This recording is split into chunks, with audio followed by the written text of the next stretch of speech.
Hi friends, welcome back to Moni spicy kitchen. இன்றைக்கி நாம் protein rich ரொம்பவே அதிகமாக இருக்கக்கூடிய ஹெல்த்தியான இட்லி, அதுவும் பஞ்சு போல் நல்லா சாஃப்டாக எப்படி பண்ணலான்னு தான் பார்க்க போகிறோம்.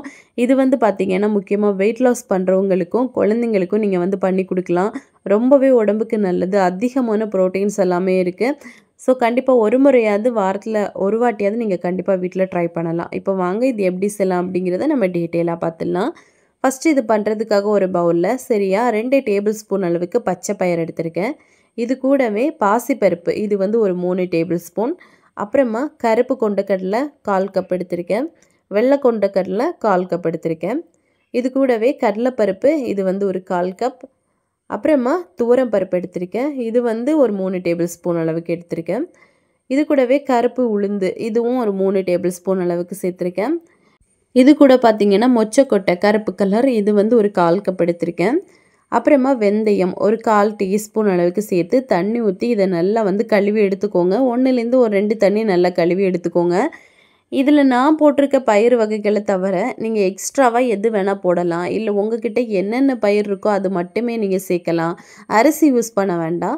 இந்த மாதிரி பருப்பு பயிர் வகைகள் மட்டும் நீங்கள் போட்டுக்கோங்க. நிலக்கடலை போட்டுக்கலாம், தட்டைப்பயிறு போட்டுக்கலாம், பீன்ஸ் போட்டுக்கலாம், எது வேணால் நீங்கள் போடலாம். போட்டு தண்ணி ஊற்றி இதை கிட்டத்தட்ட ஒரு 5 மணி நேரம் நல்லா ஊற வைக்கணும்.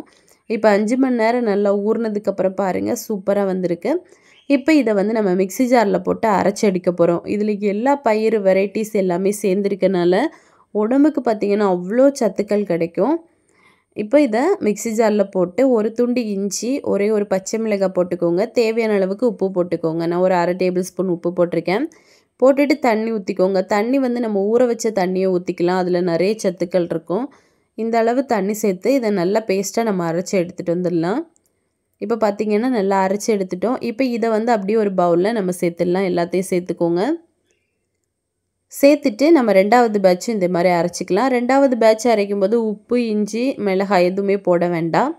இப்போ போடாமல் நல்லா அரைச்சிட்டு நல்லா மிக்ஸ் பண்ணி இதை மூடி போட்டு வச்சிடலாம்.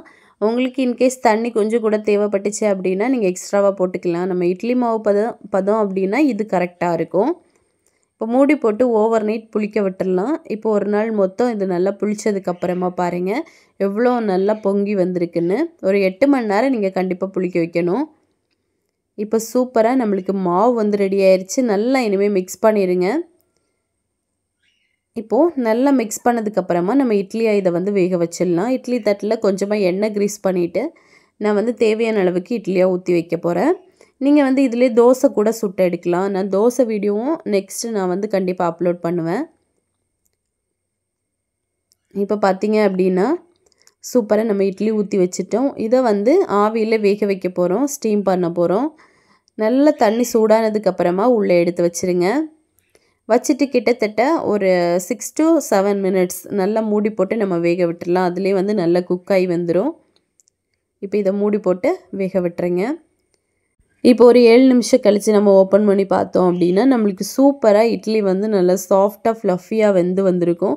இந்த மாதிரி ஒரு குச்சி வச்சு குத்தி பாருங்கள், ஒட்டாமல் வந்துச்சு அப்படின்னாலே சூப்பராக வந்துருச்சுன்னு அர்த்தம்.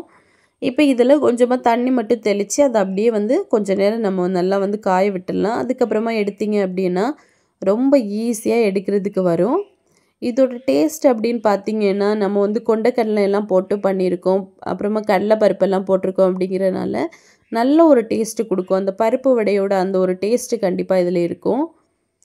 இப்போ பாருங்கள் எவ்வளோ சூப்பராக நம்மளுக்கு ரெடி ஆகிருக்குன்னு. இது கூட சாம்பார், சட்னி, புளிக்குழம்பு, மீன் குழம்பு எல்லாமே ரொம்ப சூப்பராக இருக்கும். ஸோ கண்டிப்பாக செஞ்சு பாருங்கள். செஞ்சு பார்த்துட்டு எப்படி வந்துச்சுன்னு மறக்காமல் கமெண்ட் பண்ணுங்கள். இதே மாதிரி இன்னும் நிறைய ஹெல்த்தியான ரெசிபிஸ் வேணும்னு நினச்சிங்கன்னா மோனி ஸ்பைசி கிச்சன் சேனலை சப்ஸ்கிரைப் பண்ணுங்கள், லைக் பண்ணுங்கள், ஷேர் பண்ணுங்கள். நெக்ஸ்ட் இன்னொரு வீடியோவில் உங்களை சந்திக்கும் வரை டேக் கேர், பாய்.